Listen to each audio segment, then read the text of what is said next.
Thiruvananthapuram Mangaluru Maveli എക്സ്പ്രസിൽ മദ്യപന്റെ പരാക്രമം. Ticket ഇല്ലാത്തത് ചോദ്യം ചെയ്തതിന് ആലപ്പുഴ തുറവൂരിൽ വെച്ച് ടി.ടിയെ കയ്യേറ്റം ചെയ്യാൻ വരെ ഇയാൾ ശ്രമിച്ചു. ആക്രമണം തടയാനെത്തിയ പോലീസുകാർക്കും പരിക്കേറ്റു.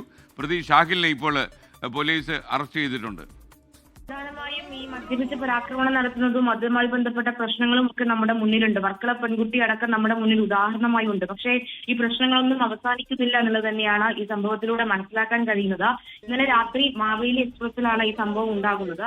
മദ്യപിച്ച് വാഹനത്തിൽ കയറുന്നു. തിരുവനന്തപുരത്ത് നിന്നാണ് ഈ വ്യക്തി ട്രെയിനിൽ കയറിയത് എന്നുള്ളതാണ് പോലീസ് സംശയിക്കുന്നത്. അതിനുശേഷം മാവേലി എക്സ്പ്രസ് തുറവൂർ എത്തിയ സമയത്താണ് പരാക്രമണം ഉണ്ടാകുന്നത്. അത് ഈ ആദ്യം ടി.ടിയെയാണ് ആക്രമിക്കാൻ ശ്രമിക്കുന്നത്. ടിക്കറ്റ് ഇല്ലാതെ കയറിയത് ചോദ്യം ചെയ്തതുകൊണ്ടാണ് ടി.ടി ആക്രമിക്കാൻ ശ്രമിക്കുന്നത്. പിന്നീട് ടി.ടി പോലീസ് ഉദ്യോഗസ്ഥരെ വിളിച്ചു വരുത്തുന്നു. പോലീസ് ഉദ്യോഗസ്ഥർക്ക് നേരെയും പരാക്രമണം നടത്തി പ്രതി അത് ആക്രമിക്കാൻ ശ്രമിച്ചു എന്നുള്ളതാണ് ലഭിക്കുന്ന വിവരങ്ങൾ. അങ്ങനെ 2 പോലീസ് ഉദ്യോഗസ്ഥർക്കാണ് ഇപ്പോൾ പരിക്കേറ്റിട്ടുള്ളത്. പോലീസ് ഉദ്യോഗസ്ഥർക്ക് മുഖത്തും അതുപോലെ തന്നെ കൈക്കുമാണ് പരിക്കേറ്റിട്ടുള്ളത്. പിന്നീട് ആശുപത്രിയിലേക്ക് മാറ്റേണ്ട സാഹചര്യം അടക്കം വന്നിട്ടുണ്ട്.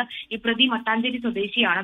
മട്ടാഞ്ചേരി സ്വദേശി ഷാഹിൽ, 24 വയസ്സ് മാത്രം പ്രായമുള്ള ഷാഹിലിനെയാണ് ഇപ്പോൾ പോലീസ് അറസ്റ്റ് ചെയ്തിട്ടുള്ളത്. എറണാകുളം റെയിൽവേ പോലീസ് ഓഫീസിലേക്ക് പ്രതിയെ മാറ്റുകയും ചെയ്തിട്ടുണ്ട്. എന്തായാലും പോലീസ് പറയുന്നത് അമിതമായി മദ്യപിച്ചിട്ടുണ്ടായിരുന്നു. കൂടാതെ ഈ ടിക്കറ്റ് ഇല്ലാതെ കയറിയത് ചോദ്യം ചെയ്തതാണ് പ്രകോപന കാരണം എന്നുള്ളതാണ്. പോലീസ് ഉദ്യോഗസ്ഥർക്ക് 2 പോലീസ് ഉദ്യോഗസ്ഥർക്കാണ് ഇപ്പോൾ പരിക്കേറ്റിട്ടുള്ളത്.